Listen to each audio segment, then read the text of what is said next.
নমস্কার বন্ধুরা, আমি মৌসুমী। আপনারা দেখছেন মৌসুমীর হেসেল। আজকে হেসেলে হচ্ছে একটা দুর্দান্ত স্বাদের ডাল। একটা ডালেই খাওয়া হয়ে যাবে আপনার। দুপুর বেলা গরম গরম ভাত আর এরকম একটা ডাল হলে কিচ্ছু লাগবে না।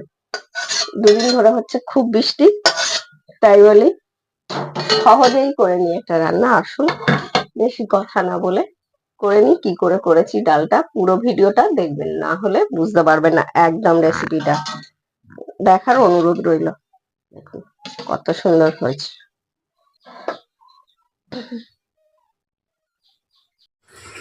আজকে ডালের জন্য ডালটা একটু অন্যরকম হবে, তার জন্য নিয়ে নিয়েছি একটা টমেটো কেটে, একটা আলু আর দুটো পেঁয়াজ, একটা ডিম, লঙ্কা আর ডালটাকে ভালো করে ধুয়ে নেবো। ওদিকে কড়াই জলও বসানো আছে, ভালো করে 3-4 বার ডালটা ধুয়ে নেবো।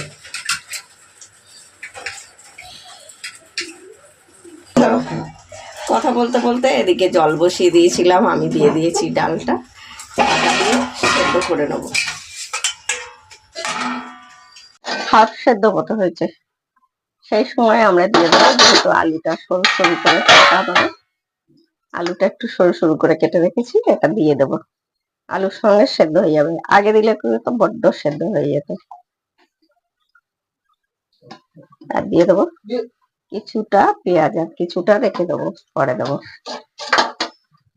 এবার আর একটু সেদ্ধ হয়ে যাক আমাদের ডালটা। দেখুন আমাদের ডালটা কি সুন্দর সেদ্ধ হয়ে গেছে, ভালোভাবে আলুটাও সেদ্ধ হয়ে গেছে। এটা করার কারণ হচ্ছে, যারা আমার বাড়ি যেমন শুদ্ধ ডাল একদম খেতে চায় না, ডালের সঙ্গে এবার এটা নাবিয়ে নেবো, নিয়ে কড়াটা পরিষ্কার করে নেবো। একটু দিয়ে দেবো অল্প সর্ষের তেল। প্রথম নিয়েছিলাম ডিমটা শুদ্ধ নুন দিয়ে একটু ফেটিয়ে নিয়েছি, এটা ভেজে নেবো।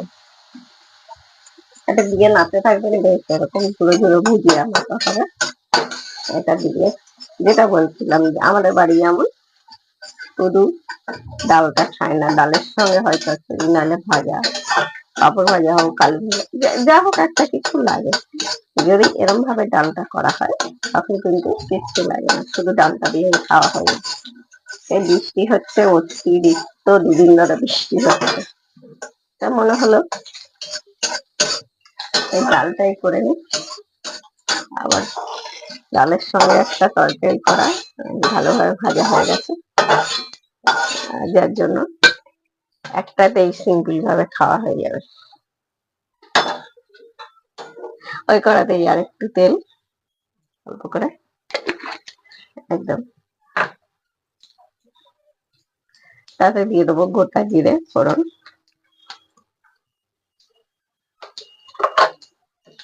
দিয়ে দেবো দুটো শুকনো লঙ্কা। একটু কালারটা চেঞ্জ হলে দিয়ে দেবো এই যে পেঁয়াজটা, একটা পেঁয়াজ কাঁচা দিয়েছি, একটা পেঁয়াজ ভেজে দেবো। আর সাথে আছে দিয়ে দেবো একটুখানি রসুন, আপনারা কুচিয়েও দিতে পারেন রসুনটা, আমি বেটে দিয়েছি। অল্প একটু আদা, আর দেবো টমেটোটা, একটু জিরে গুঁড়ো,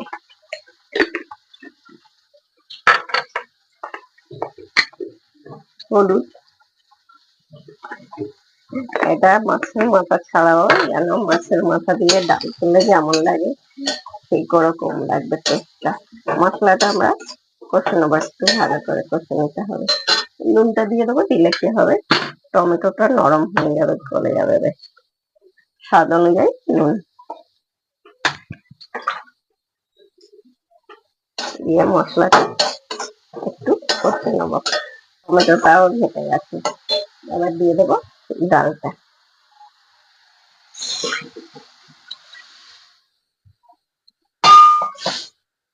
ডালটা দেখতেই কত সুন্দর লাগছে।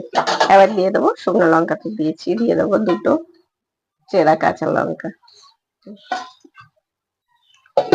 আর যে ডিমটা ভুজিয়া করে রেখেছি সেটা আপনারা ডিমটা চাইলে বাড়িও দিতে পারেন। আমি একটা দিয়েছি, দুটো তিনটে যেরকম মনে হবে, যার যেমন মনে হবে সেরকমই দিয়ে দেবেন। দিয়ে আমরা আর একটুখানি রান্না করে নেবো, তবে হয়ে যাবে আমাদের দারুণ স্বাদের একটা ডাল। গরম গরম ভাত আর এরকম একটা ডাল হলে আর কিচ্ছু লাগবে না। একটু ঢাকা দিয়ে একটুখানি রান্না করে নেবো। আমাদের ডাল একদম খাবার জন্য রেডি। আজকের মতো সবাইকার কাছ থেকে বিদায়। যারা দেখছিলেন সবাই সুস্থ থাকবেন, ভালো থাকবেন। মৌসুমীর হেসেলের রেসিপি, এরকম আলু গলে গেছে, মৌসুমীর হেসেলের রেসিপি আজকের মতো এই পর্যন্ত। সুস্থ থাকবেন, ভালো থাকবেন, বিদায়, টাটা।